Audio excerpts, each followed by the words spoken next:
Today we will do some numericals of chapter 9 Force and Laws of Motion. The question is, a 8000 kg engine pulls a train of 5 wagons each of 2000 kg along a horizontal track if the engine exerts a force of 40,000 Newton and the track offers a friction force of 5000 Newton. Then calculate the net acceleration force and the acceleration of the train. इस question में हमसे कह रहे हैं कि एक 8000 kilo का engine है और वो 5 डिब्बों वाली, वैगन्स का मतलब है डिब्बे, तो 5 डिब्बों वाली एक ट्रेन को खींच रहा है और हर एक डिब्बे का वजन है 2000 kilo.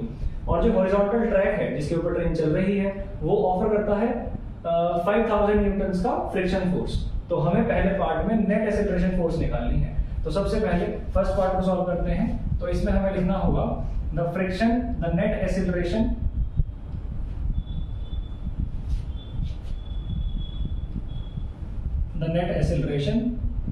that is 40,000 Newton which is exerted by the train minus the friction that is exerted by the track 5000 Newton. So the answer is 35,000 Newton. ये वाला पार्ट बहुत इजी है। इस क्वेश्चन में हमें कुछ नहीं करना है। जो फ्रिक्शन फोर्स है वो है 5000 न्यूटन्स की और जो इंजन लगा रहा है वो है 40,000 न्यूटन्स। तो उससे सिंपली माइनस कर देंगे और हमारा आंसर आ जाएगा 35,000 न्यूटन्स। सेकंड पार्ट हमसे पूछ रहा है the acceleration of the train. अब हमें सेकंड पार्ट के लिए पता है कि हमारे पास एक फॉर्मूला है फ्रॉम द सेकंड लॉ।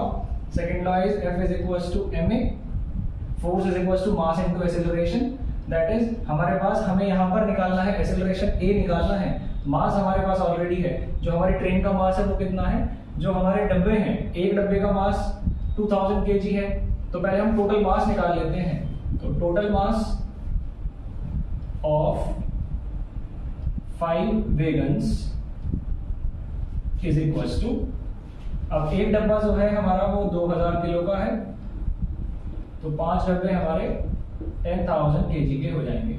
और इसी के साथ में जो हमारा इंजन है वो 8000 kg का है, तो हमें उसे भी ऐड करना पड़ेगा। तो दोनों मिला के 18,000 kg का टोटल हमारा क्या हो गया? मास। तो हम मास की जगह पर पुट कर लेंगे 18,000। एक्सेलरेशन हमें फाइंड आउट करना है और फोर्स हमारे पास क्वेश्चन में गिवन है, दैट इज हमने अभी निकाली है 35,000। तो ये 35,000 को हम इधर पुट कर लेंगे, सिंपली कैलकुलेशन करेंगे, एक्सेलरेशन को यहीं छोड़ देंगे। 35,000 डिवाइडेड बाय 18,000, सिंपली हम 3 0 से 3 0 कैंसिल कर, इसके बाद हम इसे सिंपली सॉल्व कर लेंगे। तो हम इसे डिवाइड कर सकते हैं आसानी से। यहाँ पर लिखेंगे 35, यहाँ पर लिखेंगे 18 1 जा 18, माइनस करेंगे तो 15, में से 8 जाएंगे तो बचेंगे 7, 2 में से 1 जाएगा तो बचेगा 1। उसके बाद ये इससे छोटा हो जाएगा तो हमें डेसिमल लगाना पड़ेगा, यहाँ 0 आ जाएगी। फिर हम चलाएंगे 18 9 सा, that is equals to 162। Subtract कर लेंगे, 8 बचेगा, पॉइंट लगा रखा है, 0 आ जाएगी। 18 4 सा 72, 8 बचेगा। इसके बाद हमारा सिंपल सेकंड पार्ट का भी आंसर आ गया है, दैट इज 1.94 मीटर पर सेकंड इनवर्स।